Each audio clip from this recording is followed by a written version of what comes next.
A federal judge screamed like a madman, pointing and ordering the arrest of attorney Jasmine Crockett right in the middle of the courtroom. But less than 2 minutes later, it was he who was in handcuffs, as the FBI stormed in before hundreds of stunned witnesses. Jasmine didn't shout. She didn't argue. She simply placed a sealed envelope on the table, and the entire network of power began to collapse. So what was inside that envelope? Powerful enough to bring down a judge who thought he was the law? Stay with us. This is a story worth every second of your time. The morning was overcast, the sky stained a dull gray, and the marble halls of the federal courthouse echoed with the kind of silence that warned people not to speak unless spoken to. Inside courtroom 4B, the temperature was fixed, literally and metaphorically. Judge Ronald Beckett had a standing order, 67 degrees, not a fraction higher. At exactly 8:52 a.m., he noticed the thermostat reading 69. He didn't just frown, he erupted. "Drop it to 67. Now!" he snapped at the bailiff as if issuing a military command. He didn't wait for acknowledgement. He never did. To him, the courtroom wasn't a chamber of justice. It was a throne room, and everyone else was a servant. Beckett was notorious, not just for his rulings, but for the way he ran his court like a dictatorship. He berated his clerks for minor mistakes, once threatening to fire one mid-session because her typing sounded nervous. He'd personally ordered the removal of veterans, mothers, and quiet observers from the gallery simply for wearing political pins he didn't like. And while no formal charges had ever stuck, whispers of bias tailed him like a shadow, especially after 3 separate federal complaints were mysteriously sealed without explanation. In his eyes, conservative wasn't a political view, it was a red flag. Attorneys with family values, faith-based arguments, or community ties often found themselves buried beneath technicalities. That morning, Beckett expected more of the same. A quiet railroad to conviction, a defendant barely defended, a lawyer too scared to push back. But then a nervous voice from the clerk's bench whispered the name that broke his rhythm. "Your Honor, the defense counsel is Jasmine Crockett." Beckett's face didn't change immediately, but his fingers gripped the bench a little tighter. His jaw locked ever so slightly. He blinked twice, slow and deliberate. He'd heard that name before, and he didn't like what it meant. Not one bit. The courtroom doors opened, and Jasmine Crockett walked in. Not with swagger, but with certainty. A former congressional attorney, she had grilled defense contractors in closed-door hearings and once dismantled a high-ranking official with nothing but a binder and a calm voice. Across the room sat her client, Eleanor Haynes, a retired nurse who had spent 20 years running a shelter for homeless women. Now she stood accused of financial fraud based on vague accounting and missing documents no one could explain. Beckett leaned back in his chair, a slow smirk creeping across his face as his eyes locked on Jasmine like a hunter sizing up his prey. His tone was cold, theatrical, laced with mockery that filled the room like a bad smell. "So, this is who they sent?" he scoffed. "Another so-called activist in a suit, thinking a law degree and a few buzzwords make her the voice of justice." His voice sharpened. "What's next? Are you going to read us a Bible verse and call it a closing argument?" Then he leaned forward, his voice dropping low, but loud enough for every word to sting. "Let me tell you something, Ms. Crockett. I've seen your type. Black lawyers who walk in here like they're above the rules, full of attitude, full of ego, thinking the court owes them respect just for showing up. They all think they're different." He paused, his eyes narrowing. "But in this courtroom, they all end up learning the same thing. This is not their world." The silence that followed wasn't just heavy, it was suffocating. Jasmine didn't react. She didn't shift in her chair or glance at the gallery. She simply leaned forward, opened her briefcase, and retrieved a slim black binder. Unassuming on the outside, but inside, evidence with teeth. She walked to the center of the courtroom, heels steady against the cold marble floor, and placed the binder firmly on the evidence table. No theatrics, no emotion, just clarity. "Your Honor," she began, her voice level but commanding, "this is a full record of the Eleanor Haynes Foundation's financial activity over the past 24 months. All donations, withdrawals, and vendor payments, each one verified, time-stamped, and traceable. She opened the binder to the first section. 3 neatly printed bank statements, each accompanied by notarized certification, lay before the court like loaded rounds. These funds were raised legally, she continued, flipping the page, deposited directly from donors, individuals, churches, and one local union. Every single cent accounted for. She tapped one entry with the back of her pen. This donation here, $10,000, was questioned by the prosecution. But as you'll see, the receipt from both the bank and the donor are included, with IRS compliance forms attached. She turned another page. No shell accounts, no foreign transfers, no misappropriation. This is a woman who spent her retirement helping others, and now stands accused on paperwork that's mysteriously incomplete. She looked at Beckett then, not with anger, but with the unshakable confidence of someone who has done the work. There is no fraud here, she repeated slowly, only a narrative built on assumption, not fact. She stepped back. The silence in the room was thick, charged. The documents lay there in full view, waiting, unshakable, verified, undeniable. And just like that, Jasmine had shifted the courtroom's balance, not by raising her voice, but by raising the standard for truth. The silence hadn't lasted 5 seconds before the prosecution lunged. Matthew Langley, a career federal prosecutor known more for securing convictions than seeking the truth, stood with the swagger of someone who'd never heard the word no in a courtroom. Polished, political, and fiercely loyal to the bench, Langley had built his reputation on crushing defenses before they could even breathe.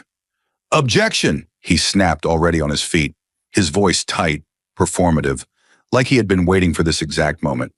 These documents were never submitted during the discovery process. Your Honor, this is a flagrant violation of protocol. His finger pointed toward the binder like it was a weapon. Defense is introducing new evidence outside the required timeline. This is trial by ambush. Several heads in the gallery turned toward Jasmine, confusion flickering across their faces. But Beckett didn't even blink. He sat forward slowly, as if enjoying the shift in energy, then delivered his line with icy satisfaction. "Well, well, so much for transparency, Ms. Crockett." He tapped his gavel once, lightly, more for effect than order, before continuing. "This is exactly what I expected when I saw your name on the docket. A late-game stunt, hoping no one would challenge you." He folded his hands, eyes narrowing. "You deliberately withheld these documents, and now you expect the court to treat them as legitimate? That's not bold. That's deceitful." He glanced toward the prosecutor and smirked. "Looks like we'll have to clean this up before it taints the record."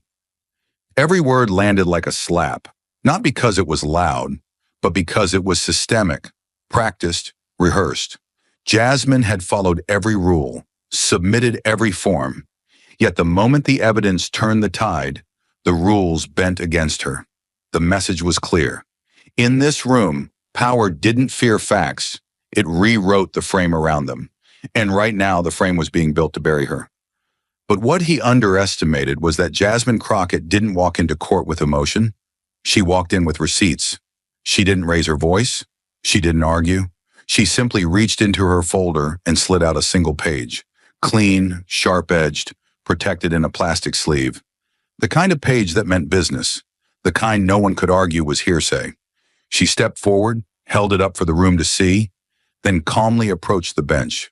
"Your Honor, this is a certified court receipt," she said, "stamped on March 15th, signed by a clerk in your own office." She laid it down with care, directly in front of Beckett. "It confirms that the financial documents in question were submitted, processed, and logged, on time, through official channels." She turned the page toward him so he couldn't avoid reading it. The red court seal gleamed under the lights. A signature, elegant but rushed, sat at the bottom. There was even a timestamp, 2:41 p.m. "This isn't just a copy," she added, her voice still level, but firmer now. "This is the original acknowledgement of discovery compliance. This document didn't appear today. It's been sitting in your system for 3 weeks." The room was silent. No one moved. Even the prosecutor shifted uncomfortably. Jasmine let that silence grow. Let it sink in. "So either the court lost it," she said, eyes fixed on Beckett, or someone deliberately acted like it never existed. It wasn't defiance in her tone. It was truth, and that made it more dangerous than any outburst. The receipt had left a crack in the wall Beckett had spent years building around his authority, and Jasmine had just driven a wedge right into it. Judge Beckett stared at the stamped document on his bench like it had personally insulted him. For a moment, he didn't move. Then, without a word, he pushed it aside with the back of his hand, sharply, as if contact with it made his skin crawl. "This doesn't change a thing," he snapped. "In my courtroom, I decide what's legitimate. I decide what's admissible, not some binder full of paper you throw at me last minute." His voice rose as he spoke, pitch tightening, volume climbing, not from confidence, but from something closer to panic. "I don't care what date is stamped on it. If I say it's inadmissible, it's inadmissible. That's how it works here." His gavel hand twitched, hovering over the block like a reflex he couldn't control. Jasmine didn't blink. She didn't flinch. She turned one page in her binder with slow, steady precision and lifted her voice, just enough for every word to land. "Federal Rule of Evidence 902 subsection 11, she began. "A record of regularly conducted activity is self-authenticating if accompanied by a written declaration from the custodian, submitted prior to trial." She looked up directly at Beckett. "This document meets every condition, and the court's own records confirm it." Beckett leaned forward now, eyes narrowed, lips curling into something between a sneer and a warning. "You're quoting statute to me?" he said, voice low and cutting. "You think coming in here with your law school textbook and some printed-out rules gives you authority?" He laughed once, short, bitter, almost hollow. "You've got nerve, I'll give you that. But don't think for 1 second you're going to lecture me on how this courtroom operates." Then louder, harsher, "I am the law here." The room fell into a heavy silence. Even the prosecutor looked away. And Jasmine, still standing, still calm, let the weight of his outburst settle before saying anything at all. She didn't raise her voice. She didn't change her tone. She simply said, "With respect, Your Honor, the law exists whether you acknowledge it or not." For the first time that morning, the power in the room shifted. The shift wasn't loud, but it was undeniable. Beckett leaned back slightly, his face unreadable, yet his grip on control no longer felt absolute. Jasmine saw it, and that was when she moved. She took a breath, calm but deliberate, and reached into her briefcase. Not for a statute, not for a motion, but for a small sealed envelope marked Exhibit E. "Since the court is now focused on timelines and proper process," she said evenly, "the defense respectfully submits material relevant to judicial conduct prior to this hearing." Her tone never changed, but the words shifted the air in the room. She opened the envelope slowly and removed 3 items: a printed photo, a restaurant receipt, and a page of GPS logs. She held up the first photo. "This still frame is taken from a motion-activated camera in the lower garage of the Liberty Federal Building. It shows Judge Beckett entering a black SUV at exactly 11:47 p.m. last night." She handed it to the bailiff, then turned the second page toward the bench. "This is a transaction record from Brennan's Steakhouse, time-stamped 12:31 a.m. It includes 3 entrees, 2 bottles of Lafite Rothschild, and no credit card, paid in cash." A low stir ran through the courtroom gallery. She didn't pause. At that table were 3 men: Judge Beckett, Prosecutor Matthew Langley, and Mr. Don Callahan, a registered lobbyist currently under federal investigation in 2 districts for improper influence on sealed judicial decisions. Gasps now. Even the stenographer hesitated, hands hovering above the keys. Jasmine continued, her voice steady. "Finally, this third document is a location report from Mr. Langley's government-issued phone. It shows movement from the federal lot at 11:43 p.m. to the steakhouse, where it remained stationary until 12:42 a.m. She laid the papers down carefully, aligning each with quiet precision. No security detail, no transparency, just a private, undocumented meeting between the judge, the prosecutor, and a man whose name shouldn't appear within 100 yards of this courtroom. She stepped back, and yet, here we are. The truth had been laid bare, not just in ink and timestamps, but in the shift of the room itself.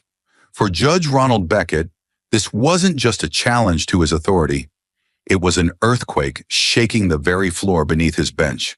Beckett's eyes jumped from the documents to Jasmine and back again, as if blinking would make them disappear. His mouth opened, but for a moment, nothing came out. Then, his voice sharp and cracking like a whip too frayed at the tip. "Bailiff, now!" The gavel slammed once. "Remove her from this courtroom, immediately. She is in contempt, obstructing the integrity of these proceedings." His voice grew louder, more erratic. "This is my courtroom, and she will not stand here accusing me of... The sentence broke in half, the words lost in a throat tightening with panic. He tried again. "She has overstepped. She's turning this trial into a circus. Get her out of here." He stood up now, his black robe billowing slightly as he pushed himself back from the bench. He jabbed a finger in Jasmine's direction, not like a judge enforcing order, but like a man drowning, reaching for someone to pull down with him. "You will be removed by force if necessary," he threatened. "This is your last warning." But force never came. The bailiffs remained by the door, motionless. Their eyes didn't move toward Jasmine. They didn't even look at Beckett. One of them stood rigid, his jaw clenched. The other blinked once, then let out the faintest breath, like he'd been holding it too long. Their silence wasn't laziness. It wasn't defiance. It was clarity. They knew. They'd seen the photos, the GPS logs, the timestamp receipts. They had heard Jasmine's voice, measured, lawful, surgical, and they had watched Beckett crack open like a rotten shell. Still no one moved. Beckett turned to them now, voice shrieking louder. "Are you deaf? Did you not hear the order I gave?" His face flushed deep red, his eyes wide, almost frantic. "This woman is interfering with justice. If you don't act now, you'll be next. Do you understand me?" But even as the words spilled out, the room had already stopped believing them. The gallery was no longer afraid. A ripple of murmurs spread across the rows, some leaning in, some covering their mouths, others whispering names like Callahan, Langley, Brennan's Steakhouse. The air felt dense, electric, as if something massive had just been detonated, but the shock wave hadn't reached the walls yet. And through it all, Jasmine stood completely still. She hadn't spoken since the last exhibit. Her hands rested calmly at her sides. Her binder lay closed on the table. She hadn't raised her voice. She hadn't taken a step. She simply waited like a clock counting down the seconds to something inevitable. Because it was. The clerk had stopped typing. The prosecutor had gone pale. The room had gone still. Judge Ronald Beckett, once the unquestioned voice of that courtroom, stood shouting into a void that no longer echoed him back. His words hit the walls and died there. The robe still hung from his shoulders. The gavel still rested on his bench. But in the eyes of that room, he no longer sat above anyone. And in that deafening silence, the reality settled. He had shouted, he had ordered, he had threatened, and no one had moved. She turned slowly, calmly, like someone who knew she was no longer speaking to just a courtroom, but to history. From the inner flap of her case, she pulled out a thick white envelope, sealed, crisp, and marked with the unmistakable red insignia of the Office of the Inspector General of the United States Department of Justice. The weight of it wasn't in the paper, but in what it represented. Jasmine didn't wave it. She didn't announce it with flair. She walked it forward with both hands, like a surgeon handling a sealed diagnosis, and laid it down at the evidence table with deliberate care. Face up, seal visible, unopened. Her voice didn't rise. It didn't need to.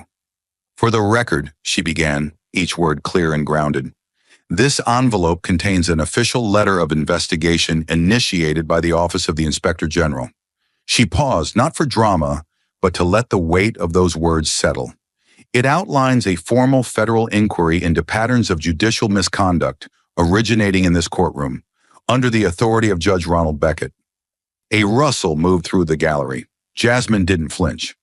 The contents include documentation of more than a dozen rulings, flagged by independent ethics monitors, including sealed verdicts, retroactive document suppression, and failure to disclose relevant financial connections.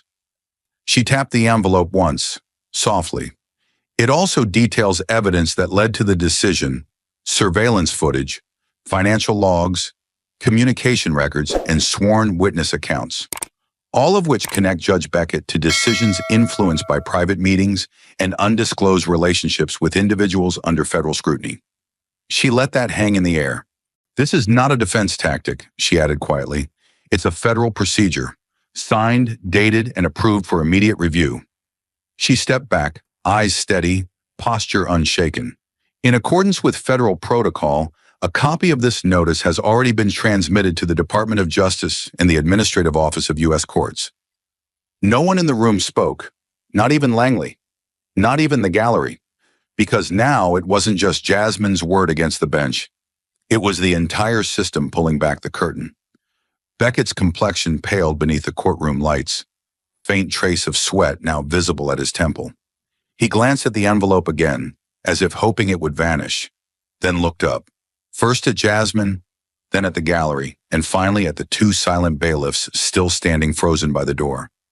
His voice came low at first, shaky, almost cracked. This is absurd," he muttered, then louder, trying to gather strength. "This entire presentation is a smear campaign against the bench. I am a sitting Article III judge, appointed for life. I have full judicial immunity. You know what that means, Ms. Crockett. I can't be prosecuted for decisions made in the course of my duties. You can't just put me on trial because you don't like my rulings." He was speaking faster now, not with confidence, but desperation disguised as authority.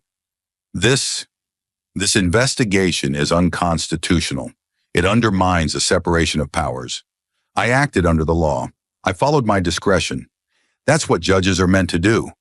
He slammed his palm on the bench again, but this time it didn't echo.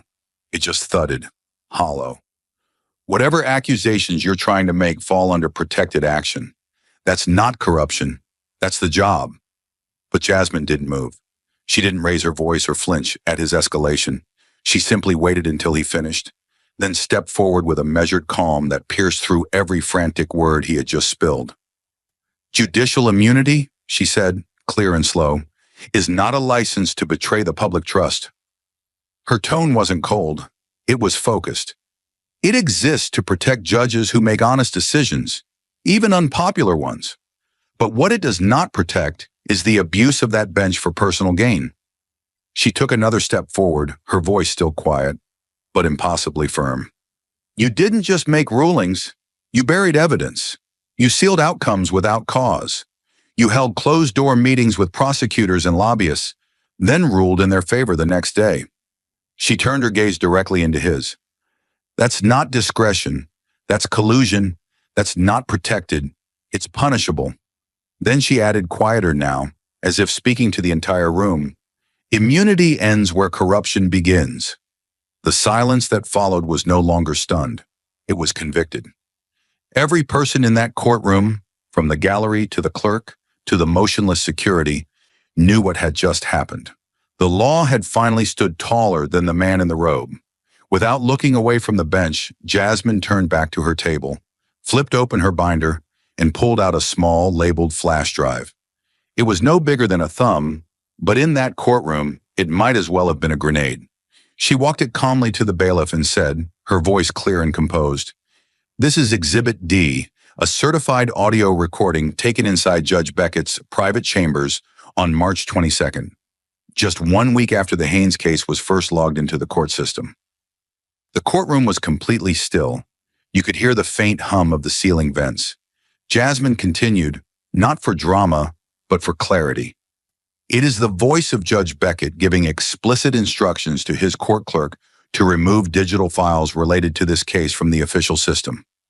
She looked directly at the young woman seated just feet from Beckett. "And it will show that this deletion was not a mistake. It was a direct order." The clerk froze, her hands tightening around the edge of her notepad. She didn't look up, not yet, but her posture had changed, shoulders drawn in, breathing unsteady. As the bailiff connected the flash drive to the court system and tapped the playback button, the room seemed to hold its breath. Then, his voice, clear, confident, cold. "That file doesn't go anywhere. I don't want to see it logged. I don't want it referenced. It disappears. Do you understand? If it stays, the case gets thrown out. I'm not going to let that happen. Gas rippled across the gallery, but the audio kept playing. I've protected you, haven't I? You want to keep working here, right? Then don't ask questions. Just make it go away. The clerk's hand flew to her mouth. She closed her eyes tightly, but the tears came anyway. She tried to hold them back, tried to stay small, but something inside her broke. Slowly, painfully, she stood up, her voice shaking as she looked at no one in particular. He told me if I didn't delete the file, I'd never work again, she said, barely above a whisper. He said he'd ruin my name in every court from here to Baltimore, that no one would believe me if I spoke up. I didn't want to lose everything, so I did it. I erased the file. The courtroom fell into a stunned silence. Some spectators looked down. Others stared at the clerk in disbelief. Even the stenographer hesitated, eyes wide, unsure whether to keep typing or just listen. Jasmine didn't say a word. She didn't need to. She simply looked at the clerk, and in that glance was something rare in that courtroom. Compassion. The recording had played. The tears had fallen. The truth had landed like a hammer on the bench. And in the space between guilt and silence, Judge Beckett broke. His hand slammed against the wooden bench so hard the gavel jumped. His voice exploded from his throat, loud, hoarse, desperate. I am the law. The words echoed off the marble walls, but no one answered. He rose to his feet, chest heaving, eyes wild with something that wasn't fury anymore. It was fear, dressed up in rage. This courtroom exists because of men like me, he roared, pointing into the crowd as if daring them to challenge him. I've kept this system upright when everyone else wanted to burn it down. I don't answer to you. I don't answer to her. I answer to the Constitution. But his fingers shook as he waved it. His voice cracked again. He was sweating now, lips pale, hands trembling as he reached again for the gavel, his final symbol of control. When he grabbed it, he squeezed too hard. It slipped. It hit the floor with a hollow clatter. No one moved to pick it up. Beckett's eyes darted around the room, scanning faces that had once looked at him with deference. Now they watched him like a stranger. The clerk, still seated, had gone silent, her face streaked with tears. Langley stared at the floor. Even the bailiffs, men who once jumped at his slightest command, stood still as statues, unmoved. The gallery was frozen, a packed room of people suddenly aware they were witnessing the exact moment when power ran out of places to hide. His breathing grew shallow, his shoulders sagged, and though he was still speaking, muttering now, quieter, no one was listening, because the moment had passed. The robe, the bench, the title, they were all still there. But the authority behind them had vanished. There was no dignity left in the way he stood. The silence in the courtroom stretched long enough to feel permanent. Beckett stood exposed, voice gone, power drained, and robe hanging like a costume no one believed in anymore. But what came next wasn't silence. It was justice with a badge and a warrant. At precisely 11:32 a.m., the heavy courtroom doors swung open, not with force, but with purpose. No shouted announcement, no rattling threats. Just the measured, coordinated entry of 6 federal agents in dark suits, their presence more thunderous than any raised voice. The lead agent stepped forward, calm and deliberate, his badge already out, his voice crisp and low, but echoing across the wooden chamber like a verdict that had been waiting too long to be delivered. Judge Ronald Beckett, he said, tone emotionless, you are under arrest for obstruction of justice, destruction of evidence, and conspiracy to commit judicial fraud under Title 18, Section 1503. No one in the room gasped. No one needed to. They had already felt this coming, like a slow-moving storm that finally broke open above their heads. The only sound was the distinct click of handcuffs being unclipped from a duty belt. Beckett flinched. For a moment, he didn't move. Then he exploded. You can't do this, he shouted, recoiling from the agents like they were reaching for his skin. I'm a federal judge. I have lifetime appointment. I have protections. He backed up against the bench, his arms flailing wildly, knocking over his own water glass in the process. This is a setup. I have friends in Congress. Do you hear me? Powerful people. His voice cracked again, turning into something ragged. You think you can walk into my courtroom and put me in cuffs like some street thug? You're making a mistake. A huge one. The lead agent didn't blink. Sir, do not resist. But Beckett did. He tried to shove past one of the younger agents, stumbling off the dais, the hem of his robe tangling around his shoes. You'll all regret this, he barked, spittle flying. I've got people in Washington who will bury this whole circus. I'll have your badges, every single one of you. Two agents stepped forward, calm but unflinching. One took his right arm, the other moved to block his escape. Beckett jerked back and twisted, trying to rip free, but his strength was gone. All that remained was noise. The lead agent gave a final warning. You are resisting a federal arrest. Stand down now. Beckett froze, chest heaving, eyes darting, sweat pouring down the side of his face. And in that exact moment, he seemed to realize this wasn't bluster anymore. This was the end of the illusion, of the game, of the untouchable robe that once protected him from consequences. And that understanding, the real, sinking, soul-deep understanding, hit him harder than any handcuff ever could. Then came the metallic click. The cuffs locked tight around his wrists. No applause, no cheers, just silence. Beckett stood there for a moment longer, trembling, his arms pinned behind him. He didn't look at the agents. He didn't look at the gallery. He looked at her. Jasmine Crockett hadn't moved. She stood exactly where she had all morning, beside the defense table, back straight, expression steady. Not triumphant, not vengeful, just true. As Beckett was turned to face her, cuffed and breathing hard, their eyes locked for the last time. You, he spat. You did this. Jasmine tilted her head slightly, her voice barely above a whisper. She didn't raise it, didn't project, but somehow it was the only sound that mattered. No, she said. You did this to yourself a long time ago. Then she added, her words like frost, soft and surgical. I just turned on the light. He blinked. Once. Then again. There was nothing else to say. The agents turned him around and led him slowly toward the back of the courtroom. The cuffs rattled slightly as he walked.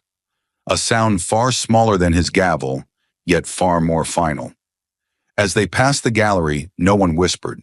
No one dared, because the truth had taken its place in that courtroom and refused to leave. Behind the agents, the trail of Beckett's fall was unmistakable. A bench left vacant, a clerk still quietly weeping, a prosecutor who couldn't meet anyone's eyes, and a sealed envelope still sitting on the evidence table, untouched. And Jasmine? She didn't smile. She didn't celebrate. She simply turned, reached for her binder, and closed it with a quiet snap. Her job, at least in that room, was finished, but her work was just beginning. As Beckett was led out of the courtroom in handcuffs, the air hung heavy, not just with the weight of justice finally delivered, but with the knowledge that this was only the beginning. Jasmine hadn't just exposed one man. She had pulled the thread that would unravel an entire hidden network.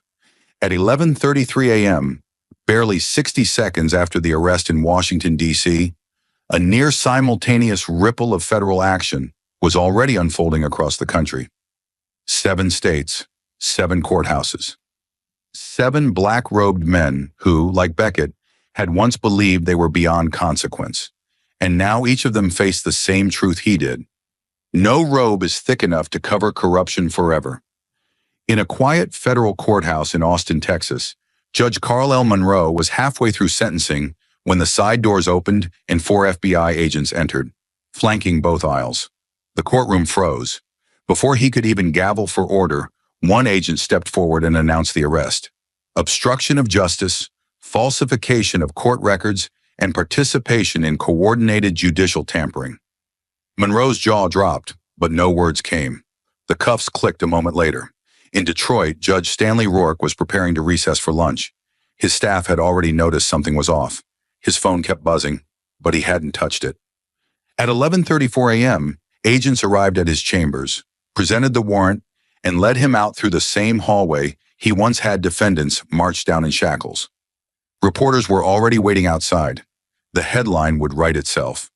In Miami, in a courtroom wrapped in sunlight and marble, Judge Michael Esperanza, once considered untouchable, was pulled from the bench mid-trial. The gallery gasped as he shouted, "You can't be serious! This is Florida!" But the agents didn't flinch. "Yes, sir. We're very serious." The microphone was still on. The entire courtroom heard it.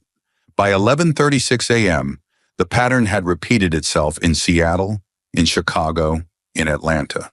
Each judge arrested, each warrant executed based on digital evidence, sealed communications, and surveillance footage recovered over months of secret investigation.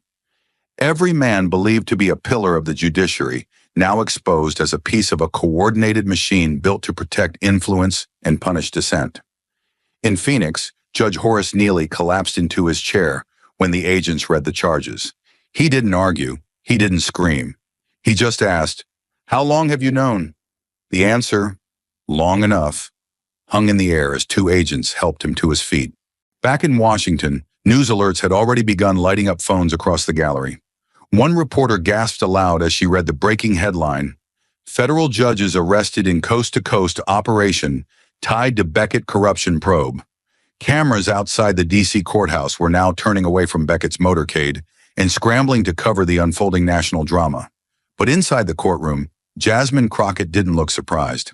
She stood near the bench, eyes steady, watching the ripple play out exactly as it had been designed. She had warned them. This was never about one courtroom, one defendant, or even one verdict. This was about a system, and now, piece by piece, that system was being forced to look in the mirror. Each judge had been part of closed-door sessions with Beckett, some in person, others masked as conference calls, codenamed judicial alignment meetings buried in administrative calendars. But the files recovered from Beckett's personal devices, including encrypted transcripts, GPS logs, and anonymized transfers, had painted the full picture. Decisions weren't being made based on law, but on influence. Cases weren't ruled on, they were managed. The Office of the Inspector General had been building the case for months, quietly compiling every signal, every whisper, every late-night rendezvous logged through parking garage surveillance and untraceable burner phones. And now it was over. 7 judges. 7 men who had once silenced attorneys, blocked evidence, and smiled from the bench like kings behind glass. Each now booked, fingerprinted, and handed over to U.S. Marshals for processing. Their robes would never be worn again. In the back of the D.C. courtroom, one of the younger interns watching it all unfold whispered to herself, "This is history." And it was. Because for the first time in years, those who had bent justice to serve themselves weren't just being challenged, they were being removed. And Jasmine Crockett? She didn't take a victory lap. She didn't grandstand. She just stood there, binder closed, knowing that this moment, this ripple that had turned into a wave, would reach places even she hadn't seen yet. Justice hadn't just arrived, it had struck all at once, as 7 judges were let out in handcuffs across the country, as headlines screamed of the implosion of a once untouchable network. The woman whose name started it all sat quietly at the defense table, wrinkled hands folded in her lap, eyes glassy with exhaustion. Eleanor Haynes didn't look like a threat to the system, but her case had just helped bring it down. The courtroom was different now. The heat of tension had cooled. The storm had passed, leaving behind only truth and cleanup. Beckett's bench sat empty, his chair abandoned like a throne stripped of power. In his place stood a newly appointed interim judge, brought in at dawn under emergency protocol. He didn't speak much. He didn't have to. The moment he stepped into that courtroom, everything had changed. Eleanor sat upright, back straighter than it had been all morning. Her hands, once trembling when she first entered under a suspicion of fraud, now gripped each other with quiet dignity. Jasmine sat beside her, flipping open the same binder she had used to dismantle Beckett's defense, and then closed it again without needing to turn a single page. The real evidence had already spoken. The new judge cleared his throat.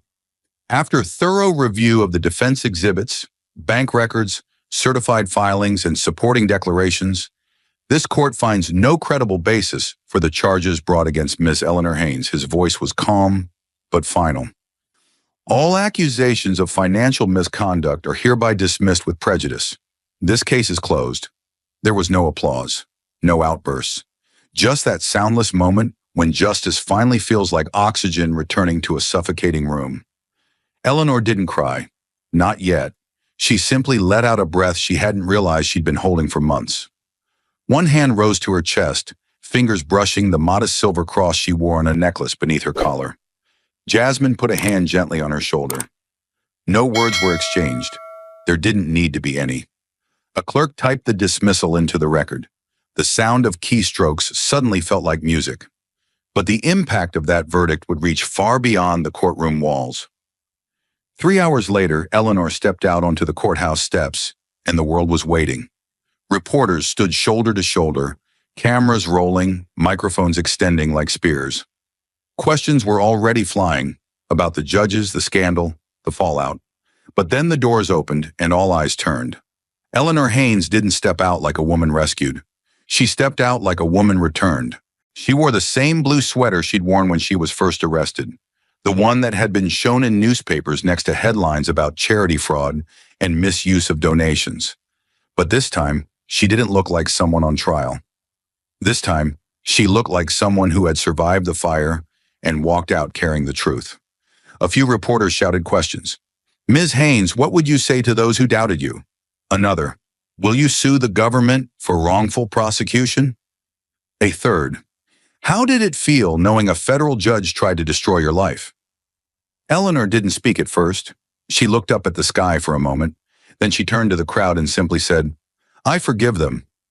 Her voice wasn't loud, but it was clear enough to silence every camera. Because the people who needed shelter didn't stop needing it just because I was in court. We've got work to do. That's where I'm going. And with that, she walked past the microphones, down the stairs and into a world that was finally ready to see her again. By the end of the week, the foundation Eleanor had started, the one she was falsely accused of stealing from, had received more than $600,000 in donations from supporters across the country. Messages poured in from churches, shelters, even retired veterans who remembered her name from 20 years ago. The headlines changed overnight, from falsely accused to fearless, the return of Eleanor Haynes. Judge falls, but she stands.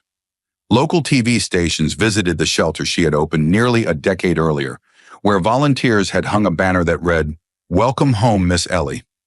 She didn't do interviews. She didn't sit down for press conferences. She went back to work, helping women find beds, food, and warmth.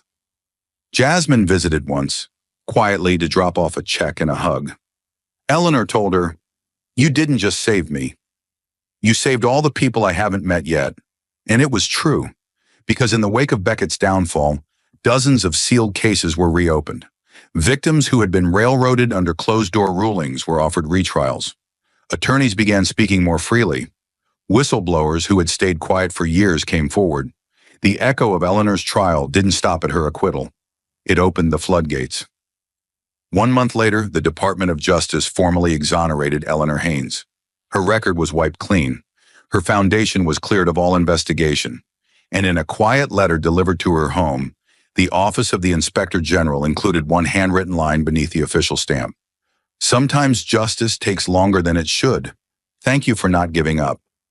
She framed it, not for herself, but for the women she served, because Eleanor had never needed a courtroom to prove who she was. But now, finally, the world knew it too. She didn't hold a press conference. She didn't grant a single interview. And when her name began trending on national news under titles like "The Woman Who Took Down the Bench" or "Jasmine vs. Goliath," she declined every request with the same answer: "There's someone else who needs help."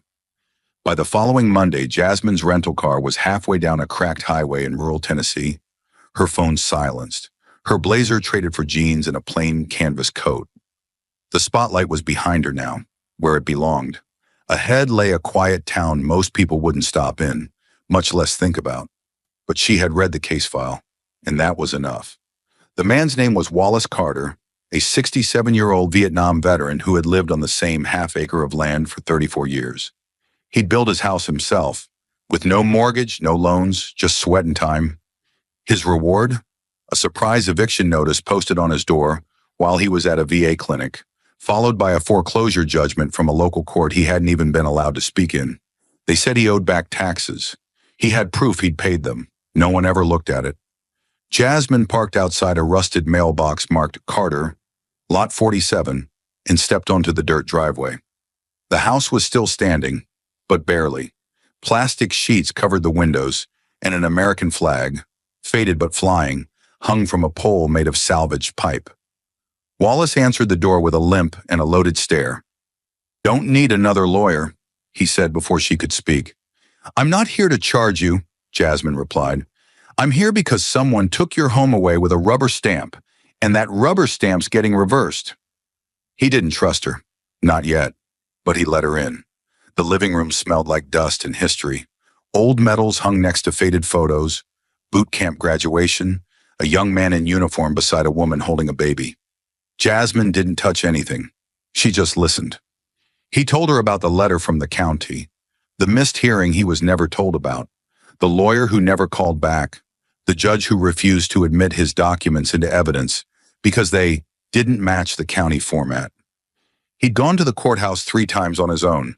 No one had let him past the front desk. He showed her the paperwork, neatly stacked, yellowing at the corners, but complete. Jasmine reviewed it in silence, her brow furrowed deeper the longer she read. "What they did wasn't just illegal," she finally said. "It was personal. Someone wanted this land." Wallace nodded once. "The man who bought it runs the bank downtown. His nephew sits on the zoning board. You think that's coincidence?" "I think it's corruption," Jasmine replied, "and I've spent the last 6 months taking that apart." The next morning, Jasmine walked into the county courthouse alone. She wore no press badge, no lapel pin, and didn't announce who she was. But she carried Wallace Carter's file under one arm, and under the other, a printed copy of Title 42, U.S. Code Section 1983. The clerk behind the glass window looked confused. "Do you have an appointment?" "No," Jasmine said, smiling slightly. "But you have a hearing on record from March 14th, Case 2-297A. I'd like a certified transcript." The clerk frowned. "That hearing's sealed. Private foreclosure proceeding." "Under which statute?" The clerk hesitated. Jasmine didn't. "I'll wait right here while you look it up. Or I can file an emergency motion in federal court. Your choice." 10 minutes later, she had the transcript in hand. What followed over the next 48 hours was methodical. Jasmine reviewed every name tied to the decision. The county attorney who had signed off without reading, the bank executive who had bought the land for half its value, the circuit judge who had presided over the case while his own son worked at the same bank. She submitted a motion to vacate the judgment. She included evidence of conflict of interest, judicial bias, and procedural violations. And she sent a courtesy copy to the U.S. Attorney's Office for the Eastern District. The response came faster than expected. On the third morning, the courthouse door opened again. This time, it wasn't Jasmine who walked through, but a U.S. Marshal and a federal investigator. They carried subpoenas. By noon, the foreclosure judgment was stayed. By the end of the week, Wallace Carter had legal possession of his home again. He didn't throw a party. He didn't post a photo. He just stood on his porch, staring at the dirt he'd fought so long to hold, and finally said, "You didn't even know me." "Why did you come?" Jasmine adjusted the strap of her bag, ready to leave. "Because when power steals something small," she said, "it becomes easier to steal something big." "You held the line, Mr. Carter. I just walked it with you." He nodded slowly. "They won't come back?" "Not while I'm watching," she replied, then paused. "And I'll be watching." She got into her car and drove away before the sun could set. She didn't post about it, didn't mention it in interviews, because she still wasn't doing interviews. But 2 weeks later, a new name appeared in a footnote of a federal complaint about unlawful property seizures in rural counties. The footnote read, "Precedent supported in part by Carter Veters Holloway County, vacated 2025." And beside it, one quiet citation, Counsel of Record, Jasmine M. Crockett. Long before Beckett, there was another robe that tried to hide rot beneath its folds. His name was Judge G. Thomas Porteous, a federal judge in Louisiana, appointed in 1994. Like Beckett, he wore his title like armor. And like Beckett, he believed that once he sat on the bench, no one could touch him. He wasn't wrong, at least not for the first 10 years. Porteous didn't fall because he made one mistake. He fell because he made many, repeatedly, shamelessly, and with full confidence that no one would dare to stop him. He took gifts, took envelopes of cash, took expensive meals from lawyers appearing in his court. Then he ruled in their favor, over and over again, all while maintaining the illusion of fairness. The people around him knew. Clerks, attorneys, bailiffs, even prosecutors whispered his name with caution. Everyone felt it. Something wasn't right, but no one spoke. Because in a system built on rank and ritual, silence becomes the currency of survival. And so, for nearly a decade, Judge Porteous sat above the law, not because he was clever, but because the machine protected itself. He wasn't investigated until 2007. He wasn't impeached until 2010. He wasn't removed from office until December 8, 2010, more than 10 years after the first whispers began. His was only the 8th judicial impeachment in U.S. history. But the real number that mattered wasn't 8, it was 10. 10 years of lies, 10 years of silence, 10 years of people knowing and doing nothing. In contrast, what happened with Judge Beckett wasn't just justice, it was speed. Because this time, someone didn't wait. This time, a woman walked into the courtroom and refused to play along. Jasmine Crockett didn't request a panel. She didn't file quietly and wait her turn in the appeals process. She dropped the truth on the record, in real time, in front of cameras, in a room full of people who could no longer pretend they didn't see. That's the difference between systems that rot and systems that fight to heal. Porteous thrived in the darkness. Beckett was exposed under the lights. But the real tragedy? They weren't so different. Both used their power to silence those without it. Both built invisible walls around themselves using fear, procedure, and position. Both knew the rules and used them as weapons. And both could have been stopped much, much sooner. If someone had dared to ask, what if the judge is the problem? The only thing Beckett didn't have that Porteous did was time. Because the world is changing, slowly, brutally, unevenly, but changing. Jasmine Crockett represents that shift, not a revolution with fire, but a quiet war fought with documents, statutes, and witnesses who can no longer be ignored. Where Porteous went unchecked for a decade, Beckett fell in a matter of weeks because someone refused to let silence win again. But the lesson remains bitter. It took too long. For both. And the cost was borne not by the men in robes, but by the people they were meant to serve. The legacy of men like Thomas Porteous and Ronald Beckett proved one thing. Injustice doesn't just survive in silence, it thrives in it. But sometimes someone walks in, not to burn the system down, but to remind it what it was supposed to be. And in that courtroom, that day, her name was Jasmine Crockett. She didn't wear armor. She didn't carry signs. She didn't raise her voice or pound her fists. She simply walked into the fire with nothing but facts, calm, and the quiet force of someone who knew what it meant to be underestimated. If Rosa Parks challenged power by staying seated, Jasmine Crockett did it by standing tall, in the very room designed to keep people like her silent. In a federal courtroom lined with oak and arrogance, where portraits of dead white men loomed over every motion filed, Jasmine stood like a contradiction, young, black, unshaken, and uninvited. Her very presence disrupted centuries of unspoken hierarchy. She didn't need to shout. Her stillness did the shouting for her. Every time she opened her mouth, she carried history with her, but she didn't preach it. She used it like a scalpel, precise, quiet, unforgiving. She wasn't the first black woman to face that kind of room, but she was one of the few who faced it unapologetically. Like Rosa Parks, she didn't ask for permission to confront injustice. She just refused to move out of its way. And like Rosa, she wasn't trying to make a scene.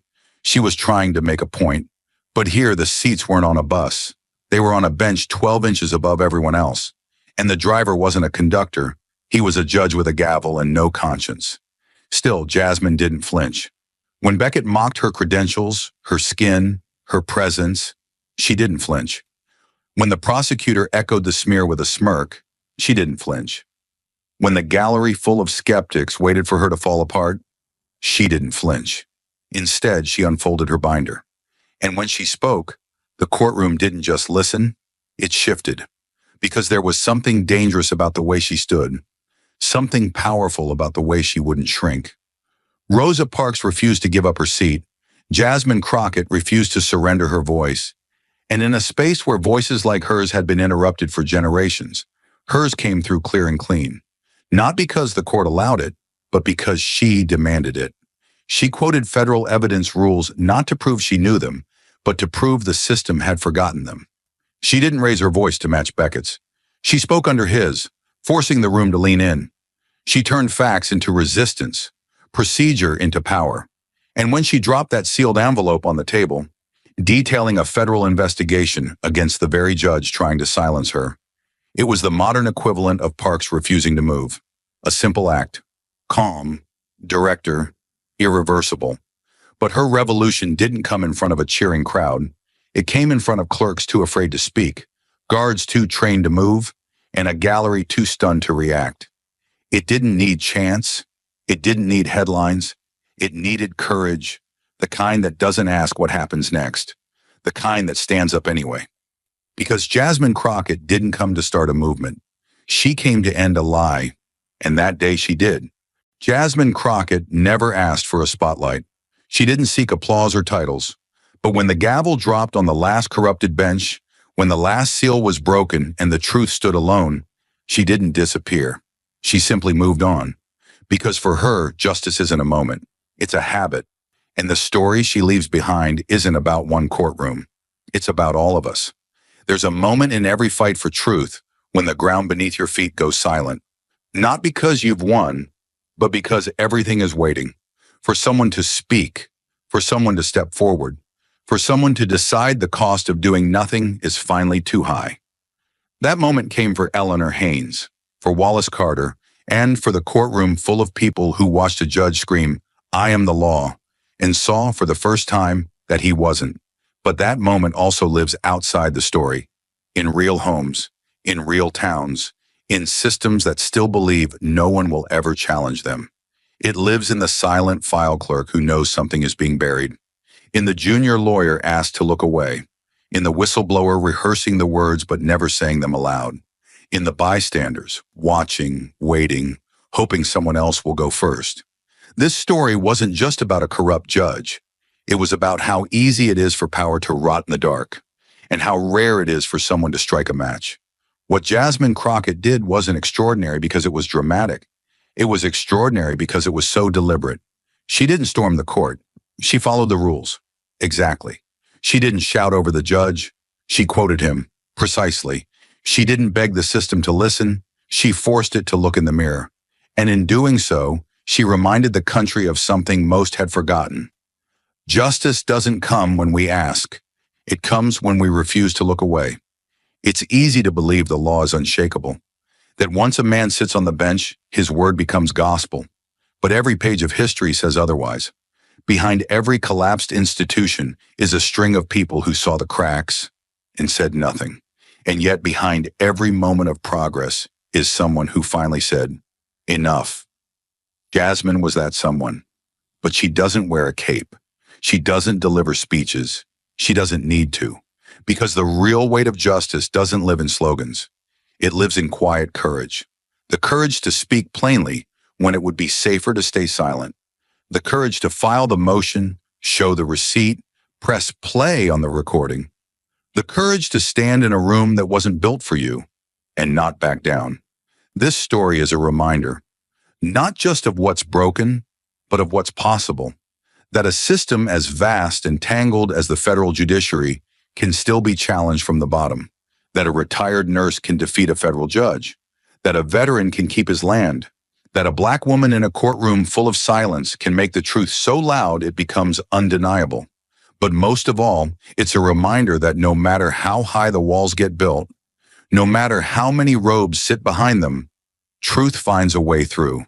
Because injustice is loud, but accountability is louder when someone dares to carry it in their hands. So what is the lesson?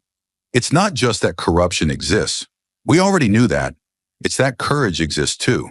And sometimes all it takes is one person with a binder, a voice, and the willingness to stand their ground, to remind an entire nation what justice is supposed to look like. And maybe, just maybe, The next time someone sees something wrong, they won't wait for the headlines.